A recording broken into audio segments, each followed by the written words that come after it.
حضرت عمر فاروق رضی اللہ تعالیٰ عنہ صحابہ نے مسجد نبوی میں بیٹھ کے میٹنگ کی. عمر کی تنخواہ بڑی تھوڑی ہے مال غنیمت میں سے.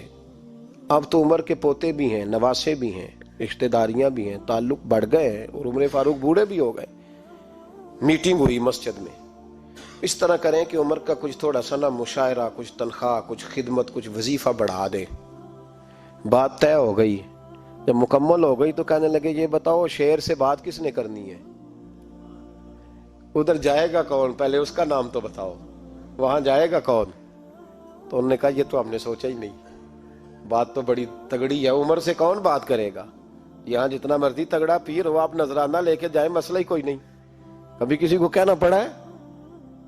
تو کہتے ہیں جناب کون بات کرے گا؟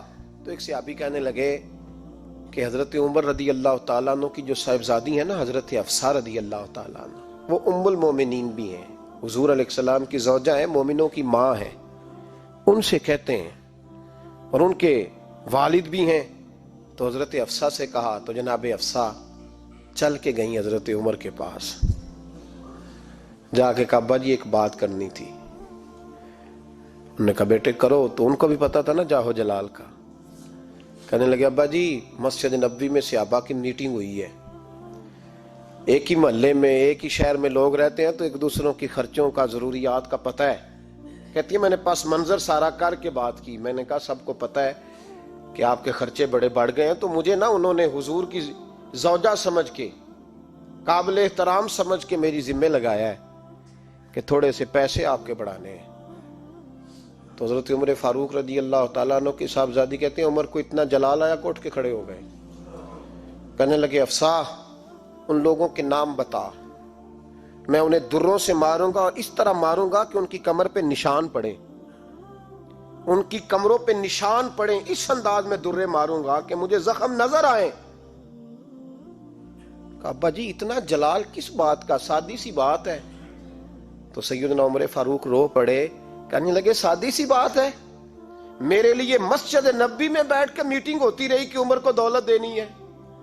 لوگوں نے یہ مجھے سمجھ لیا ہے. مسجد نبوی میں بیٹھ کر میرے لیے یہ میٹنگ ہوتی رہی کہ عمر کو پیسے دینے ہیں، اس کو دولت کے ساتھ ہم نے نواز رہے. مسجد نبوی میں میرے لیے کس کو یہ جرت ہوئی؟ فرمائے حفصہ کاش کہ تو میرے پاس پیغام لے کے نہ آتی، کوئی اور آتا اور پھر میں اسے دروں سے مارتا. حضرت حفصہ کہتی ہے میں خاموش ہوئی تو میری طرف دیکھ کے فرمانے لگے بتا نا تو نبی پاک کے گھر میں رہتی تھی، میرے مصطفیٰ کا طریقہ کیا تھا؟ کرنا بات اس طریقے پہ میرے ساتھ گفتگو کر. تو حضرت حفصہ کہتی میں رو پڑی. میں نے کہا ابا جی غلطی ہو گئی، آئندہ نہیں کروں گی. بھائی معیار بنایا ہوا تھا. آپ یقین کریں ہمارے تعلقات آپ شادی پہ دیکھ لیں، جو غریب رشتہ دار ہے اسے کون بنانے جاتا ہے؟ لیکن ساری برادری کٹھی اس کے دروازے پہ بیٹھی ہے، جس نے آنا ہے تو کچھ لے کے آنا ہے. ہر چیز دولت میں تلے گی. معیار ہی دولت بن گیا ہے، مقصود ہی دولت بن گیا ہے. اس پیسے نے، اس دنیا داری نے، دنیا دار پجاری زردے کتیاں دے گل ٹلی ہو، اتنا سخت رویہ لوگوں نے اپنا لیا. رشتوں کا تقدس نہیں رہا. ایک مجلس میں نے ایسا رنگ بھی دیکھا، ایک ایسا شخص جسے میں ذاتی طور پہ جانتا ہوں کہ عالم بھی ہے، پرہیزگار بھی ہے، نیک بھی ہے، وہ بھی بیٹھا تھا اور اس کے ساتھ ایک سیٹھ بھی بیٹھا تھا. لیکن جو لوگوں کا عقیدت کا رشتہ اس درویش کے ساتھ ہونا چاہیے تھا وہ سیٹھ کے ساتھ تھا. تو میں غور کر رہا تھا کہ یار قوم کا ذہن کس طرح کا ہو گیا. صرف اس کے ہاتھ میں پیسے، صرف دولت مند ہے، اس آدمی کی درویشی بھی گئی، علم بھی گیا، تقویٰ بھی گیا. صرف پیسے نہیں ہے اس کے پاس تو وہ کونے میں لگا ہوا ہے اور اس سے لوگ بچ بچ کے سلام. اور میں کہا کرتا ہوں عقیدت کا پتہ چلتا ہی تب ہے جب اجتماع ہوتا ہے. اکیلے درویش بیٹھے ہیں تو سب جھک کے سلام لیتے ہیں، اور جب وہ 2 MNA کے بیچ، 3 MPA کے بیچ، 5-7 سیٹھوں کے بیچ بیٹھے گا پھر تیری عقیدت کا پتہ چلے گا. پھر پتہ چلے گا تیرا اللہ کے بندے سے رشتہ کس طرح کا ہے اور دولت کے بندے کے ساتھ رشتہ کس طرح کا. ہمارے رویوں کے اندر یہ فرق ہے کہ ہم اس وقت آدمی کو تولتے ہیں کہ اس کے پاس دولت کس طرح کی ہے. وقت کے امیر تھے حضرت عمر بن عبدالعزیز. توجہ ہے میری بات پر؟ حضرت عمر بن عبدالعزیز بادشاہ تھے. اب ہم لوگوں نے بھی بچوں کا بہانہ لگایا ہوا ہے نا، بس جی وہ میں چاہتا ہوں بچوں کا کچھ بن جائے تو بچے بالغ ہو گئے تو کرانا رجسٹریاں ان کے نام، فارغ ہو جاؤ، آ جاؤ مسجد میں چھوڑو. لیکن پھر بھی کنجیاں دینے کو دل نہیں کرتا. پھر بھی بابا جی کی پیالیوں سے مرنے کے بعد پیسے نکلتے ہیں، پھر بھی ان کے تکیے کے بیچ سے بھی کچھ وہ نوٹ نکل آتے ہیں جو اب چلتے بھی نہیں. گزر گیا زمانہ، جو لگتے ہی نہیں. بزرگ ناراض نہ ہو جائیں، لیکن جو بات کر رہا ہوں بہرحال اس کے پیچھے کچھ پس منظر ہے. یہ بھی بہانہ ہے. بینک بیلنس اپنے نام، زمین جائیداد ساری اپنے نام، اور کمائی کس کے لیے کر رہا ہے؟ بچوں کے لیے. نام کس کا لے رہا ہے؟ بچوں کا. یہ کس طرح کا بچوں؟ بہانہ نہ لگاؤ، صاف کہو کہ اپنے لیے کما رہا ہوں. صاف کہو. کیوں بچوں کا نام لیتے ہو جب ہر چیز کی کنجی تو رکھی ہوئی ہے باندھ کے اپنے ساتھ؟ حضرت عمر بن عبدالعزیز بادشاہ تھے. آواز دی گھر میں بیٹھے، بیٹی پانی کا پیالہ تو لاؤ. بیٹی خاموش ہو گئی. ساتھ والا کمرہ بیٹی کا. پھر آواز دی، بیٹے سن رہی ہو کہ ابا جی سن رہی ہوں، پانی کا پیالہ دینا. بیٹی خاموش ہو گئی. تیسری آواز دی تو زوجہ پانی لے کے آ گئی. نے کہا حضور پانی. حضرت عمر بن عبدالعزیز کو غصہ آیا، کہنے لگے بچے کس لیے ہیں؟ وہ خود کیوں نہیں آئی؟ اب اتنی نافرمان ہو گئی ہے کہ ایک پیالہ پانی کا باپ کو نہیں دے سکتی، کیوں نہیں آئی؟ تو زوجہ کہنے لگی چلیں درگزر کریں. اس نے کہا ابا کو نہیں بتانا، پی لے. کیوں نہیں بتانا؟ بتاؤ کیوں نہیں آئی؟ میں نے اس کو پکارا تھا، تمہیں پکارتا تو تم آتی، تمہیں بتانا پڑے گا. جب بات ذرا آگے بڑھی تو ماں تھی نا، بات بیٹی کی تھی، تو اماں رو پڑی، آنکھوں میں آنسو آئے. کہا کیوں روئی ہو؟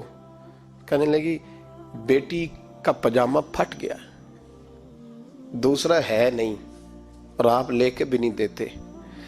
کمرے میں بیٹھ کے تو پجامہ سی رہی ہے. تو کہہ رہی تھی ابا کو بتانا نا، انہیں تکلیف ہوگی. تو وہ اس کے پاس دوسرا ہوتا تو آ جاتی، ایک ہی تھا تو اس لیے نہیں آئی. حضرت عمر بن عبدالعزیز اٹھے، سر سجدے میں رکھا، کہنے لگے یا اللہ تیرا شکر ہے تو نے میرے بچوں کو بقدر ضرورت روزی عطا فرمائی ہے. یا اللہ تیرا شکر ہے. ایک روایت میں نے پڑھی، کلیجہ منہ کو آیا. مصطفیٰ کریم بیٹھے تھے تو سیدہ عائشہ صدیقہ رضی اللہ تعالیٰ نے عرض کی یا رسول اللہ صلی اللہ علیہ وسلم وہ دیکھیں سیدہ فاطمہ آ گئی ہیں، وہ دیکھیں بی بی صاحبہ بغیر بتائے آ گئیں. حضرت فاطمہ الزہرا آئی تو حضور نے فرمایا فاطمہ بغیر اطلاع کے؟ حضور چھوٹا سا کام تھا. کیسے آئی ہو؟ تو بی بی صاحبہ نے نا، عورتوں کا پلو ہوتا ہے نا چادر کا، پلو کھولا تو ایک روٹی بندھی ہوئی تھی. ایک روٹی چادر میں، یہاں لوگ زیور باندھتے ہیں، دولت باندھتے ہیں، ایک روٹی حضرت فاطمہ نے پلو میں باندھی، کھول کے پیش کی. کہ بیٹے یہ کیا ہے؟ کہ ابا جی کئی دنوں سے گھر میں روٹی نہیں پکی تھی، آج علی کچھ جون لائے تھے، پیسے ہیں، چند روٹیاں بنی ہیں، تو بچوں نے تو کھا لی ہے، تو میرے سامنے بھی ایک روٹی آئی تھی، میں نے لقمہ توڑا ہے تو مجھے خیال آیا پتہ نہیں مصطفیٰ نے کھایا ہے کہ نہیں کھایا، پتہ نہیں حضور نے روٹی کھائی ہے کہ نہیں، میں لے کے حاضر ہو گئی ہوں، مہربانی فرمائیں. تو فرمایا بیٹے بیٹھ جا. حضرت فاطمہ بھی بیٹھ گئی. سیدہ عائشہ کہتی ہیں حضور بھی بیٹھ گئے. فرمایا فاطمہ کتنے دنوں سے نہیں کھایا؟ عرض کی حضور 3 دن سے. فرمایا بیٹے میں نے 5 دن سے نہیں کھایا، آ جا. دونوں باپ بیٹی مل کے کھاتے ہیں. روٹی 2 حصوں میں حضور نے بانٹی. فرمایا چلا آدھی تو کھا، آدھی میں کھاتا ہوں.